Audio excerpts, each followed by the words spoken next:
Welcome to the EOB podcast, where we talk about the weekend box office and the new openings this week. I'm Benno, and joining me is Sen Dong. So, Sen, are you there? Yeah, I'm here. Hey, we're back, and let's see how we did this weekend. I'm not sure I did so well, but let's see. I think we did okay. I mean, we got some, and we missed out on others. Let's start off with the number one movie of the weekend, Hotel Transylvania 2. Yeah, which according to the Sony executives is one of the beloved franchises of all time. Which is code for like they made some money, right? I mean, the Hotel Transylvania was released in 2012. And the reviews weren't that great, right? Just kind of mediocre reviews. It was okay, and you really couldn't be a franchise unless you have maybe at least three, right? The first film set a September record too, with was it 42.5 million? Mm-hmm, yes. Although I think in the end it ended up grossing about 150 million. 148-ish. Yeah, I'm not sure if you can say that's one of the most beloved franchises of all time. When every Pixar movie after I think like the original Toy Story and Bugs Life pretty much grossed around 200 million or more. Well, easily. Right, but I'm just saying you can't be a franchise unless you have more than one movie, right? Yeah. To say that Hotel Transylvania is a beloved franchise when you only have one movie, it's not a franchise. After how this one did, the second one, which opened to 47.5 million over the weekend, which is another record for September. Yeah, but then again, it's the only children movie in theaters. Well, let's not Right? make any like excuses. Okay. Let's just say it set another record for September. But the first film overall only grossed 148 million. I mean, only right, only. And worldwide, I think it made like 350 or something. 358. Yeah. Okay. So I mean, those are solid numbers. But even the worst DreamWorks animated feature, like for instance, Penguins of Madagascar, not the worst, one of their worst, ends up making 350 something million anyway. Right.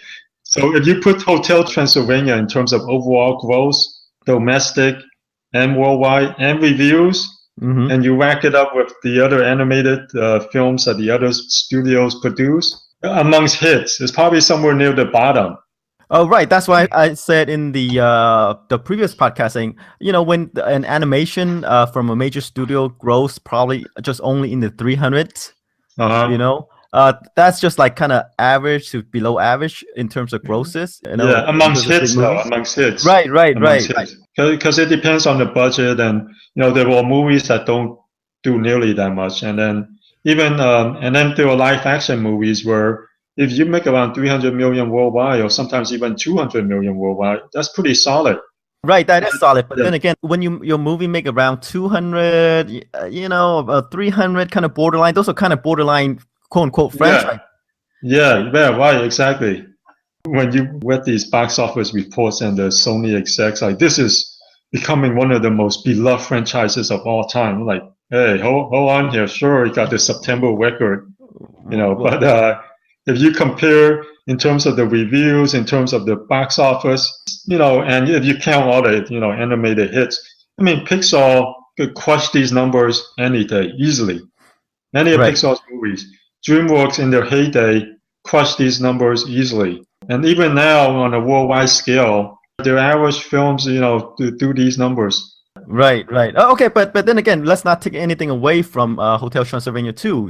This is for Sony. They're not known for their animations. These are decent numbers.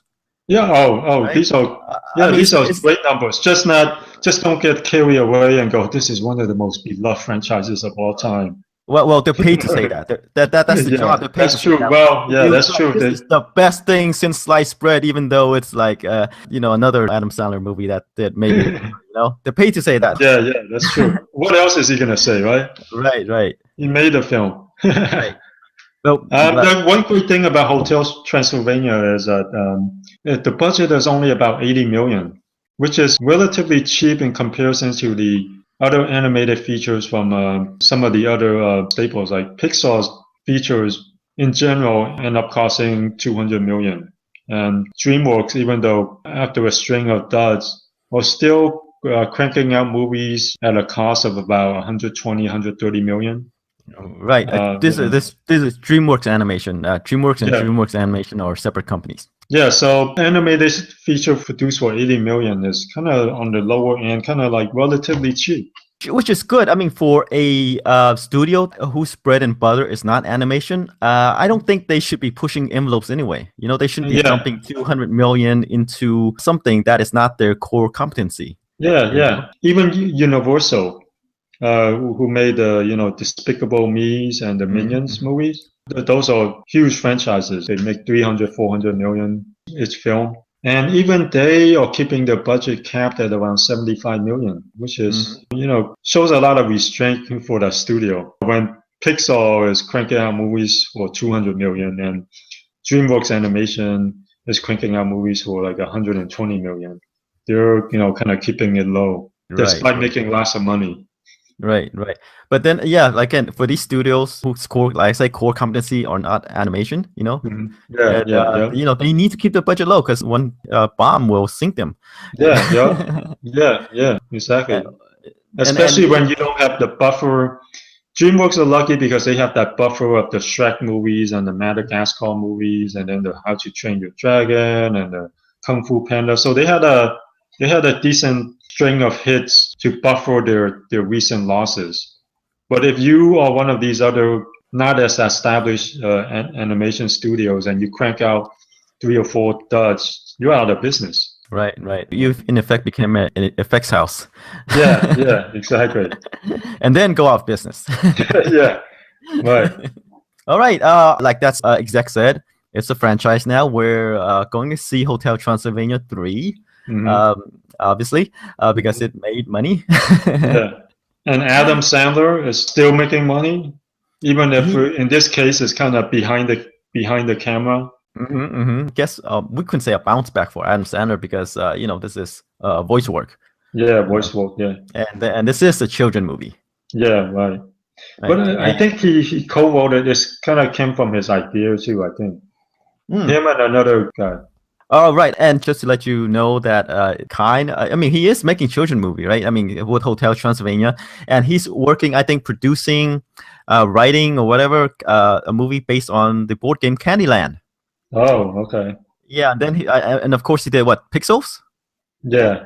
So he is going toward the family crowd. The family crowd is like, when in doubt, when your career is going downhill, let's do family films. It's kind of what happened to Ice Cube, right? It's what happened to who's that? Cuba Gooding Jr., right? Yeah. With a lot of them, they say mainly because they had kids. The common scenario was like they had kids and they're like, but I can't take any of my kids to my own movies, which is a shame. So that's why they said a lot of them started doing family films so that they can take their kids to see it. Okay. Kind of interesting. Yeah. I'll believe it. Okay, whatever they say, Yeah, I'll take their word for it. Yeah. Right. Who knows? Maybe the pay's good too. Yeah. I mean, of course they're going to get paid, but I mean, it's just that like with someone like Cuba Gooding Jr., right? I'm sure he wants more to do serious dramas. But hey, you take what you can get, right? Although with him, he's been successful at these family films. Cuba Gooding Jr., he had like 1 or 2 in the beginning, and then it just nothing, and then direct to video. So it's not exactly one of those things where, hey, let's do a family film and we're gonna make a bunch of hits. It's like some people can do it, some people can't. Right. That's why this thing is so hard. I mean, some people just make it easy. You see Adam Sandler's name on these movies. It's not easy staying there, right? You get you're lucky to get one hit. Yeah. That's the thing. It's and for people to consistently do it, those are the all-time greats. Yeah. But like everyone, you can't stay on top forever. Oh no. But that's what I'm saying. It's like when people have. That's why you admire. I think even it's something interesting. I mean, like Jim Carrey, for instance, another comedian who. Jim Carrey actually tried to broaden his range. He did dramas. He did thrillers. He tried to broaden his range, and even then his career is still on the downslide. And surprisingly, Adam Sandler is still around, even though he's not as big as he used to be. And Adam Sandler had mostly been doing these comedies. So it just seems like no matter what you do, even if you try to branch out like Jim Carrey, you can only stay at the top for so long. Right. I mean, sometimes people just, for some reason, take an interest to you, right? And once that wears out, then no matter what you do, then you just couldn't hold on. That's what I'm saying. It's amazing. Some of the greats, like those people, like Robert De Niro, like Tom Cruise. Even though we kind of sometimes talk poorly about him, right? He held on. These people who held on, they have a long career. Yep. Say something about them. I know people don't like to say that, hey, Adam Sandler is one of the all-time greats, but hey, he has been at the top of the box office in terms of commercial appeal. Right. He has been very, very consistent. There aren't that many people who are as consistent as he is. In his heyday, his films regularly open from 40 to 50 million. Right. So see, I'm not a fan. I hide that. I'm not a fan of his. But then I admire. I guess I admire his longevity. Yeah. He's got to be doing something right to be so consistent. Right. All his time. Right. All right. You briefly mentioned this. The number 2 movie, The Intern, stars Robert De Niro. And Anne Hathaway in a drama comedy, or I guess they call it dramedy. More comedy. Opened decent, 18.2 million over the weekend. It's a solid number. Performed way better than our expectations. I think we had it at what? We both had it. No, I had it around 15. You said it would do probably between 8 to 10. Oh, you were almost right on the mark. How did we do on Hotel Transylvania? Oh, Hotel, we both said 40. Oh, okay. So which is close. I mean, it made 7-8 million more. Well, you did pretty good this week. Did okay. Okay, The Intern. Anne Hathaway stars as this founder of an online fashion website. Right, they hired Robert De Niro, who after he retired is bored or something like that, and he decided to get back to work, and he became this mentor at this company, and especially to Anne Hathaway, right, as an intern. It's directed by Nancy Meyers, who has a string of these similarly modest hits, like movies that gross in the 50, 60, 70 million range. Right. The biggest of which is the 2000s comedy What Women Want, starring Mel Gibson. Oh, okay. Helen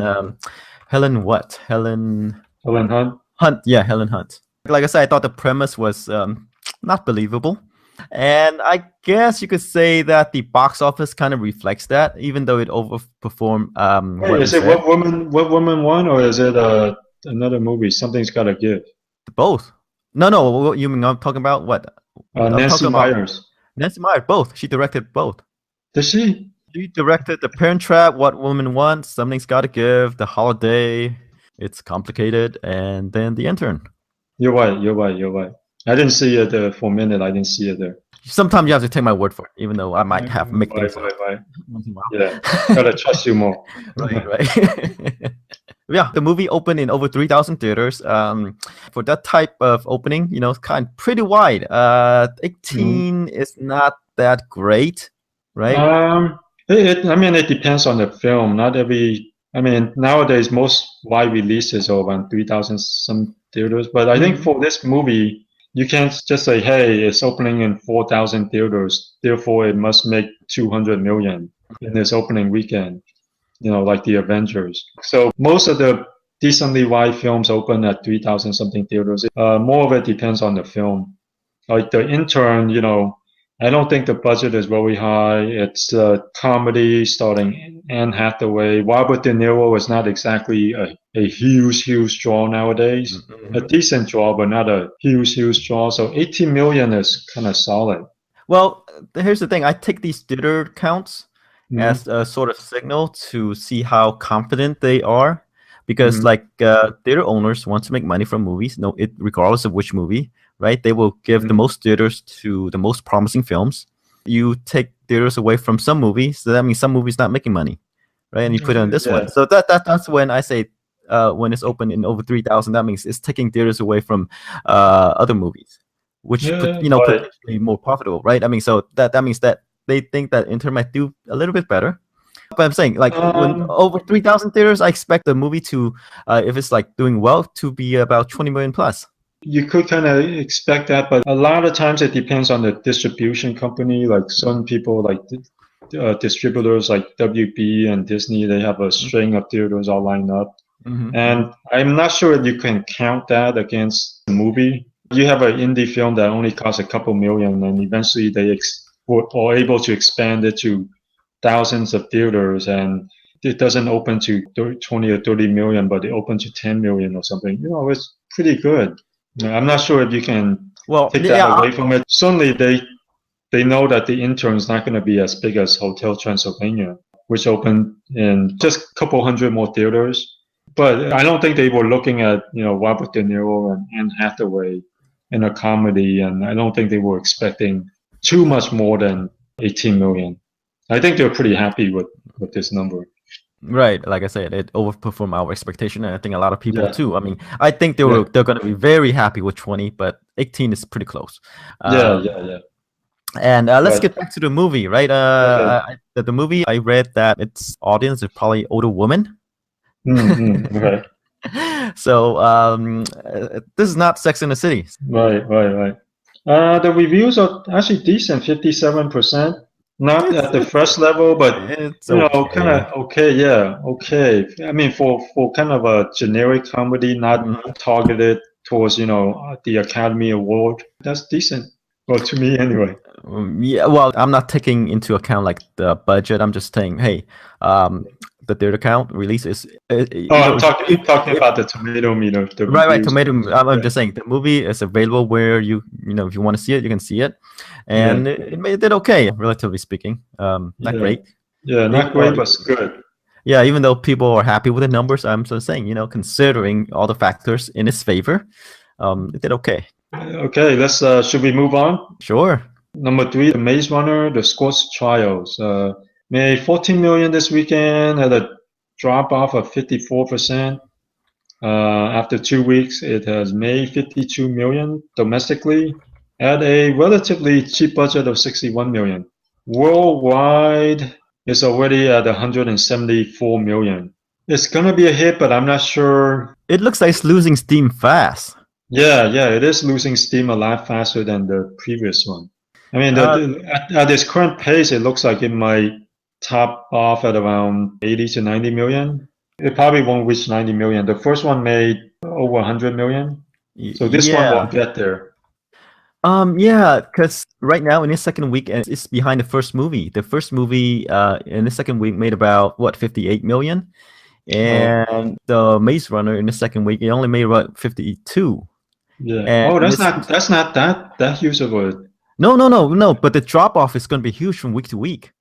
So it's gonna be below the first movie. It will be. But I'm not sure about foreign though. In foreign markets, it seems like it's doing pretty well. So we'll see if we can make up the difference in the foreign market. Right. I'm just saying domestically, it's gonna do below the first movie. Yeah, definitely. Yeah, looks like it. And depending on how it does overseas, they might have to cut the budget again. I don't know. I think it was one of those movies which was really made for the overseas market. You know, special effects, action, adventure, sci-fi. Although, you know, at a budget of 61 million and having already made 173 million worldwide in just a couple of weeks, those are solid numbers. Doesn't look like it's going to do as well as the first one.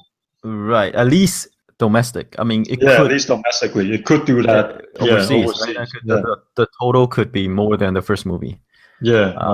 Which is kind of strange to me. Well, not that strange. I mean, I didn't expect much from the first movie anyway. Yeah, nobody did. And it did way better than expected, and they're planning more movies. Yeah. Although it doesn't look like this one will go much longer than 3, because it is dropping steam pretty quickly. Well, then again, you have to look at the global market, right? Yeah, true. If it makes a lot of money overseas, of course they're gonna make one. Look at the Resident Evil movies. It didn't do that well here. You know, it did 50 here, right? But then we're at what, 6 or 7 Resident Evil movie? Yeah. Although although in their defense, most of them only make about 50 in the US. Yeah. But what's changed is the budget was much lower early on, and then it got bigger later on. But it got bigger because of the box office overseas got a lot bigger. So that's You're why right, you will see more. Huh? Yeah. Okay, let's move on to number 4, Everest. It was an IMAX exclusive the first week, and then it expanded, like you say, to regular theaters. And it didn't do as well, I guess. Yeah, it made 13 million, which is, I think people were expecting more based on how it did in relatively limited, only about 500 theaters last week. So people were expecting a little bit more. But isn't this kind of like average Jake Gyllenhaal opening though? Yeah, it is an average. Yeah, it did turn into an average Jake Gyllenhaal opening. Better not cast him if you want your movie to open huge. Yeah, and it looks like you'll probably end up making like 50-55 million. Right, but we say that it'll do more because it's gonna stay in IMAX theaters longer, even though it's open wide to regular theaters. After that's gone, it's still gonna be in IMAX theaters. Yeah. Even after it drop off the top 10, it might stay there for a while just because of the IMAX screens. And let me see what the worldwide figure is. Well, like you say, it's another mountain climbing movie about Everest, right? Once it's open to the general public, it did okay-ish. So, what you said is correct. People's appetite for these type of movies might not be that great. Yeah, worldwide is at 97 million, which is kind of solid. Which is good, really. Yeah, which is pretty good. Yeah, pretty good, especially for a movie that only cost 55 million. And this is only the second week. So they'll make money on this. It seems like every Jake Gyllenhaal movie makes money. It's just that it doesn't make a lot of money. Hey, but at least he's consistent. You know, you put him in a movie, he'll make at least 50 million. Yeah, like I say, like we said, right? Consistency is part of greatness, right? You know, you're consistent, you're still working, you have the movies out there, and he's still in theaters, right? It's not direct to video, he's still in theaters. Yes. And Jake Gyllenhaal, he's not a huge draw, but he's kind of like a decent draw, you know, reliable. And I never expected that from him when he first appeared in movies. I just thought he might just be, you know, a indie actor guy. Right. You know, it's like when, you know, people who like casting people open the book and say, who can we get for 5 million? And hey, he's there. Yep. And you can put him in an indie, or you can put him in a, you know, mainstream movie. Right. As long as you keep your budget within 30 million, you'll make a profit. Right. So if you step up to 10 million, who else can we get? Yeah, right, exactly. How about we move on to number 5? Okay, sure. Black Mass made 11.5 million, experienced a nearly 50% drop off in the second week. Which is it's not holding up as well as we're expecting it to, because, you know, the reviews are solid, you know, 75% on the tomato meter. And, you know, it's one of those Oscar movies. Right. It has a lot of good people, good actors. Yeah, but it doesn't seem to be holding up that well, though. I mean, they'll still end up making more than its 53 million budget. For one of these big movies, which as expected or projected to be a big player in the award season. Yeah, like I say, it's not doing that well. It could still win a lot of awards, right? But for the general audience, it's just not there for them. The only thing is it might disappear by the time the award season comes. yeah, that's true. But then again, you know, that's not going to prevent people from sending critics mailers, the DVDs to watch. But for the general audience, it's just not there for them. Like I said, and at 53 million, if this movie doesn't, I mean, Johnny Depp is actually big overseas, so I expect it to do decent overseas. But I'm not sure the subject matter, if they're that interested in, you know, in the subject matter. Right, and that's true because this is touted as one of Johnny Depp's better movie in a while, right? Yeah. So could you say perhaps maybe that people are just used to seeing him in these pirates movies, you could say? And Uh, that once you get out, get out of into like a role that's not that, they didn't do well. I mean, look at the movie Transcendence, right? That yeah, that yeah, that was a movie that he tries to do something, get different. back out of that Yeah. character, and it didn't do that well either. Well, at least with Black Mass, it didn't bomb. It opened decent, and at 43 million after 2 weeks, it'll probably make at least 60, 65 million, which is solid. If it does the same amount overseas, it's a modest hit for Johnny Depp. A Mhm. modest hit that's outside of the Pirates of the Caribbean Right, movies. right. At least it didn't bomb like Transcendence or Mordecai. Oh yeah, we forgot about Mordecai. Yeah, Mordecai failed to break 10 million domestic. yeah. And this one is well reviewed too. Decent, solid reviews too. So yeah, I say it's a pretty solid outing for Johnny Depp. It shows that hey, you know what? He still has that. He still has his indie cred. He can still pull that out of him. Right, right. All right. Speaking of comebacks, should we move on All to number right, let's six? move. Yeah, let's move on to number 6, which is The Visit. It's M. Night Shyamalan's horror movie, Mm-hmm. produced by Jason Blum, released by Universal. It made 6.7 in its third week. Experienced a kind of lowish 42% drop. Yeah, for horror films, that's pretty Right, low. That's good right, low. right. And so far, it made 52 million. Yeah, at a budget of just 5 million, so that's like Mhm. it's already made 10 times its budget. And decent review, 61% on Rotten Tomatoes. No matter how you slice it, it's a comeback for M Night Shyamalan. Right. Whenever you can make a movie for 5 million and you make 50 million plus, hey, that's success by any measure. Right. And of course, we want to see more from him, right? Yeah, yeah. They're gonna continue to give him these movies. He might start going this route now, where he'll write it and he'll make it for cheap and he'll make a huge profit instead of doing these like 100 million, 200 million type blockbuster movies. This might be something that he eventually might just want to do. Hey, keep the budget low, not overblown, not be too extravagant, and at least get his films made. Right, right. I mean, his movies weren't that expensive before. It's just that because of his successes, right? Yeah, They give him a larger budget. yeah. No, when your movies are making like 200 or 300 million domestically, we're like, well, if his movie's making that much, we gotta give him that kind of budget. Right. Let's see what it can do with more Yeah, money. And sometimes the concept doesn't support that much money, but hey, it could pay him more, right? Could yeah. pay the actor more. Like I said, when you look for actors Mm, at some pay scale, sometimes these actors cost more money to pay. yeah.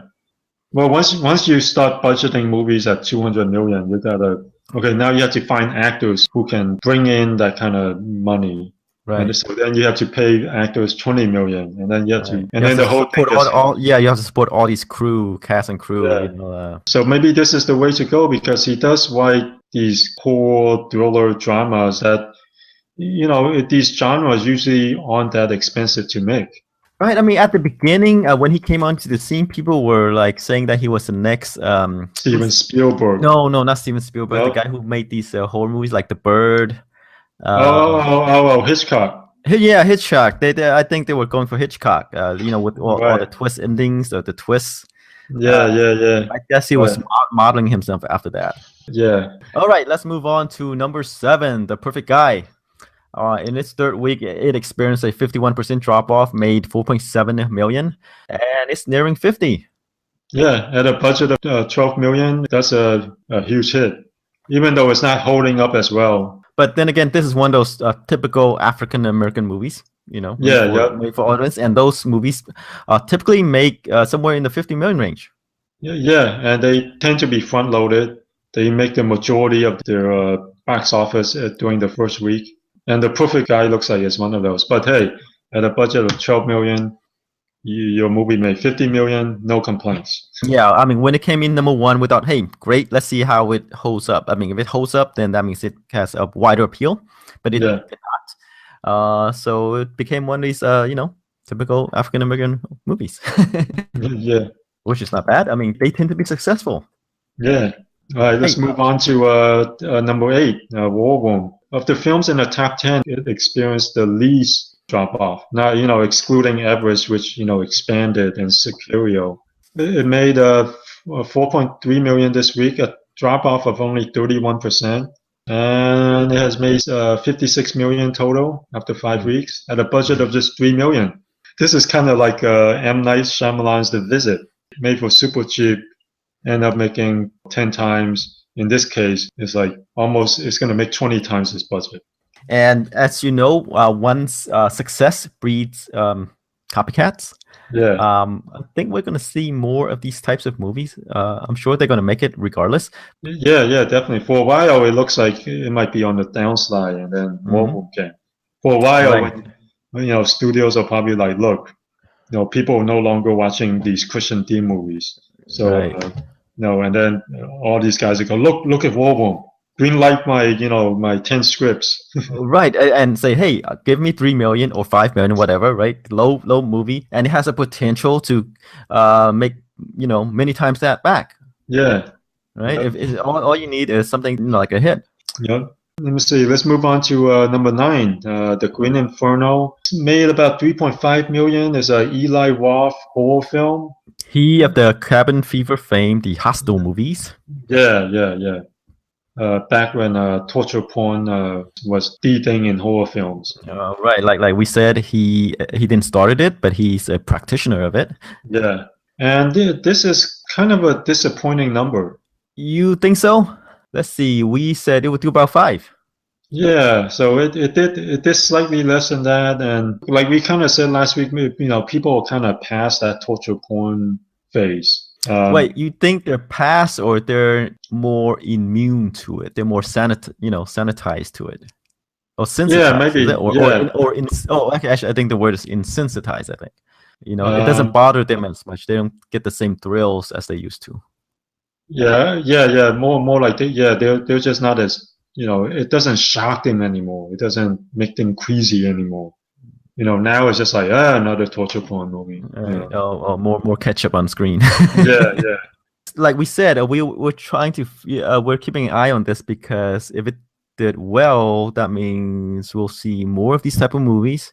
If it did too well, that means hey, this subgenre might be on the downslide. And people won't make much of it anymore. So 3.5 is that good enough, you think, to indicate to these people, say, hey, give us more? No. I mean, if there's an indication, it would be like 15 to 20 million. And this one's nowhere near that, even though it might be cheaply produced. Seems like the latest trend in horror films is you have the Jason Blum films, which is more like low-budget thriller, get back to the basics type of horror movie. And then you have the James Wan type of movies, which is no blood, no guts. Let's make horror films for the family audience. We'll make it scary, we'll make it thrilling, but no blood and guts. And it seems like these are the newer trend of horror films that are making money, and it seems like that torture porn era is kind of past and gone.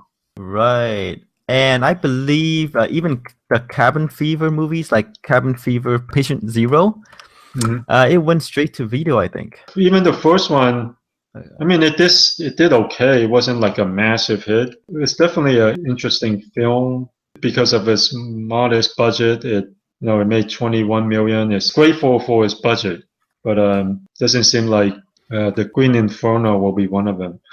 You're right. We can think that this is a long, a data point, a longer trend, or it could be, maybe that people weren't that interested in the Green Inferno. We have to see. I mean, we like to think that torture porn is on its way out. But what if they made a good torture porn movie? Right. There's such a thing. Anyway, I mean, the next one to come along, it'll blow up. Who knows? These things come in cycles. Right? Yeah, exactly. And now the cycle seems to be the Jason Blum or the James Wan type, like kind of cleaner horror films. Right, which is movies that really scares you instead of trying to outgross you. Yeah, or crazy you. Right. Like, oh no, they're pulling his eyeballs out slowly. You see intestines. So that's the thing that we want to see from the last weekend was, hey, if the Green Inferno signals to us that, hey, more torture porn is coming. And, and as you say, Yeah, looks like it's not. I thought when the first Saw came out, people got the wrong idea that it was the torture porn elements of the movie that made it successful. It had a really good twist and it was suspenseful and thrilling. The torture elements were just an element of it, but it wasn't the thing that drove it. But Right. for some reason, afterwards, studios, other filmmakers think that that's the easiest thing they can do. They look at it and they go, well, it's hard to replicate a twist ending as good as that. It's hard to replicate the suspense that you get from that. But hey, we can easily replicate the torture. And so then they all came out with all these torture horror movies. They focus on the wrong element, but maybe they focus on it because it was the easiest to replicate. Let's put it this way. I mean, obviously, studio doesn't want to spend a lot of money on this, right? So they take the easy way, right? Which is to replicate the things that can be done, the easiest, which is the technical aspect. And it looks like that's what they did. Yeah. For someone like me, or I'm indifferent about it, right? But I feel for the critics who have to see it, to review it. Not a choice of theirs, right? I don't want to watch this movie, but I have to do it for my job, and that's why we see the poor reviews. It's like it's a movie that they don't want to watch, but they have to watch it anyway, and they don't really understand. I mean, even if they do, the movie's not for them. Right. Critics are happy that this didn't do that well. Exactly. All right. How about we move on to number 10, Sicario. This movie I think opened 2 weeks ago. Has a platform release where they released in a couple of theaters and they expanded more and more. It made 1.8 million in the second week of expansion. In only 59 theaters. In only 59 theaters, has a per screen average of 30K, which is amazing. And then it's gonna have a wide release this week. Oh, okay, yeah. At a budget of 30 million, that's kind of expensive for this type of movie. But hey, the reviews have been great and the buzz have been great. The word of mouth has been great. And 92% on Rotten Tomatoes. That's really good. Yeah, this movie is not expensive. I would say it's one of they're taking Lionsgate. I think it's released by Lionsgate. Oh yeah. It's they're taking that's typical Lionsgate budget. Yeah. Yeah, they're taking a platform release with this one. It's kind of like the Euro Dark 30 movies, American Sniper. Right. I think they're going with the same strategy in releasing this one to build buzz with the indie group, and then try to expand it more and more. Right. The movie stars Emily Blunt, Benicio del Toro, Josh Brolin. Pretty good people. Yeah, great cast. Let's see, directed by Denis Villeneuve. How do you pronounce that? I guess Villeneuve. Villeneuve. Okay, Villeneuve. Who directed Maelstrom, Prisoners, Enemy? Yeah, solid movies. Right. A solid resume. Right. Like we said last week, Emily Blunt is turning into like the next, action startress. Sigourney Weaver. Yeah, Sigourney Weaver. I guess since Angelina Jolie is moving to directing, and she's filling that void. By default, since by default, yeah. It's doing quite well for a movie that's released in 59 theaters. That means this kind of a strong pin-up demand for this movie, but we'll find out how strong once once the movie is available everywhere.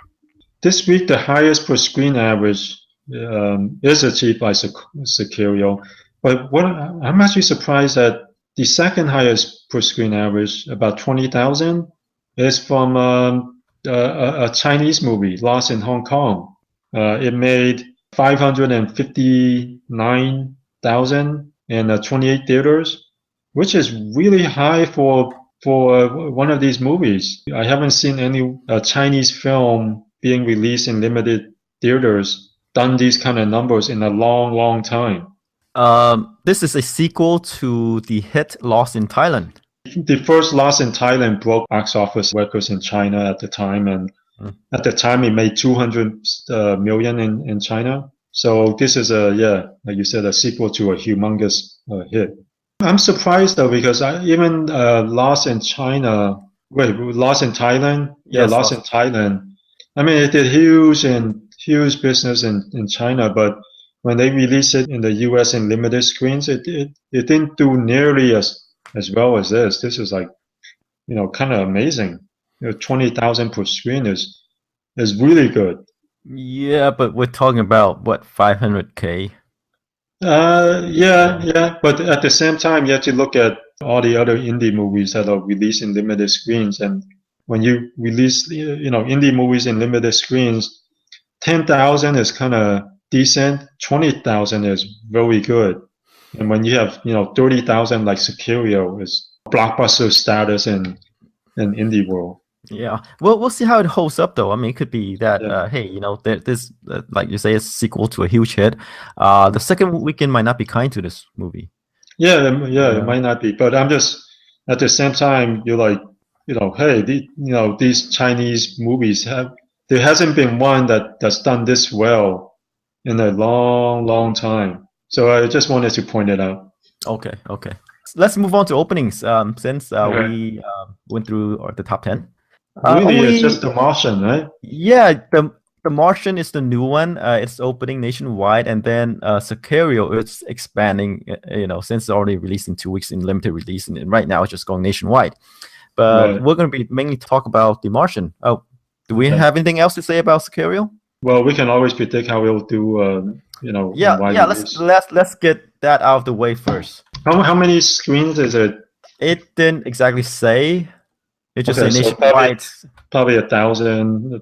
Yeah, we can assume that it's 1,000 plus. Yeah. Okay. So that's kind of hard to predict, huh?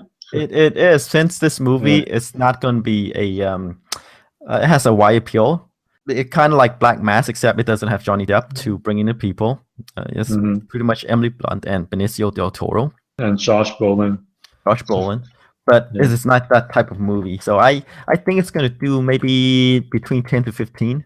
Yeah. I think that's about right. I'll go with that too. So let's move on to The Martian. Yeah, it's getting great reviews. Like Sicario, so far 94% on Rotten Tomatoes with about 50 reviews, which is a pretty good sampling already. So this is going to be one of the better review films of the year. It's directed by Ridley Scott. In the trailer, it even has I don't know. It's kind of weird. The movie. Mm-hmm. In the trailer, they use the alien music to promote it, kind of like dun, dun, Right. It's kind of like spoofing the alien movies as well. So that's what worries me. It's that's like what worries you. It's how they market this movie. This is more like a comedy. It's a comedy? No. That's the thing. It's kind of weird mix of comedy / thriller. It's about. I see it more as one of those straight thrillers, but it's not. That's the thing. You're gonna see this weird mix in it. So it's a difficult. I mean, there might be comedy elements just to break up the tension, but I don't think it's like. I don't think it's one of those super jokey type movies. No, it's not. It's pretty much like the Matt Damon's character giving the middle finger to Mars.